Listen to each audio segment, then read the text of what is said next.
বিসমিল্লাহির রহমানির রহিম।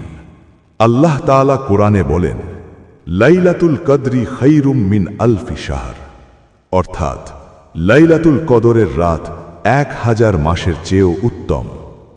সূরা কদর আয়াত 3।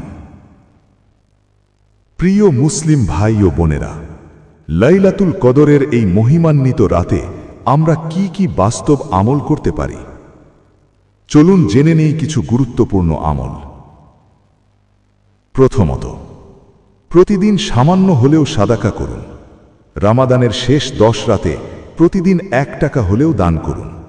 যদি সেই দান কদরের রাতে পড়ে যায়, তবে ইনশাআল্লাহ তার সওয়াব হবে 1000 মাসের সাদাকার সমান।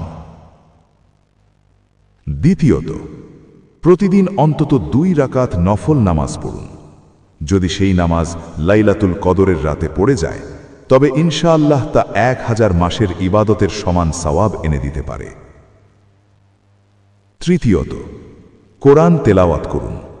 1 পৃষ্ঠা হোক, 20 মিনিট হোক কিংবা 1 ঘন্টা, শেষ 10 রাত কোরআনের সাথে নিজেকে যুক্ত রাখুন।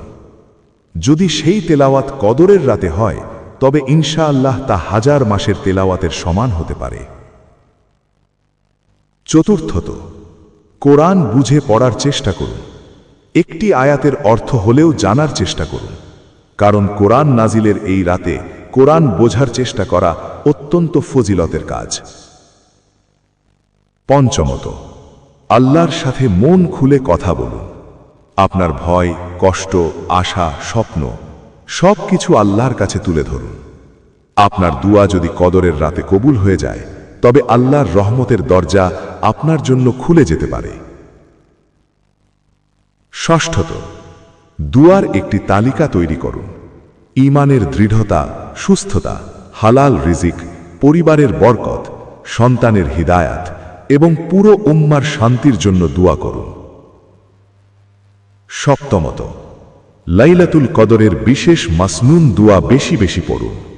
আল্লাহুম্মা ইন্নাকা আফুউন তুহিব্বুল আফওয়া ফাআফু আন্নি, অর্থ, হে আল্লাহ, নিশ্চয়ই আপনি ক্ষমাশীল এবং ক্ষমা করতে ভালোবাসেন, তাই আমাকে ক্ষমা করে দিন। অষ্টমত, ছোট ছোট ভালো কাজকেও গুরুত্ব দিন।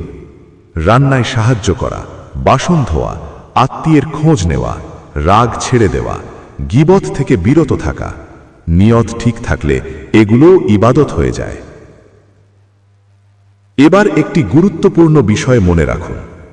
ইসলামী হিসেবে রাত শুরু হয় মাগরিবের পর থেকেই, অর্থাৎ লাইলাতুল কদরের আমল শুধু রাত 12টার পর নয়, বরং ইফতারের পর থেকেই শুরু হয়ে যায়। তাই মাগরিবের পর থেকেই সচেতন থাকুন, যেন ঝগড়া, গীবত বা খারাপ কথায় লিপ্ত হয়ে আমরা নিজেরাই কদরের রাতের বরকত থেকে বঞ্চিত না হয়ে যাই। আল্লাহ তাআলা আমাদের সবাইকে লাইলাতুল কদরের মর্যাদা বুঝে সঠিকভাবে আমল করার তৌফিক দান করুন। আমিন।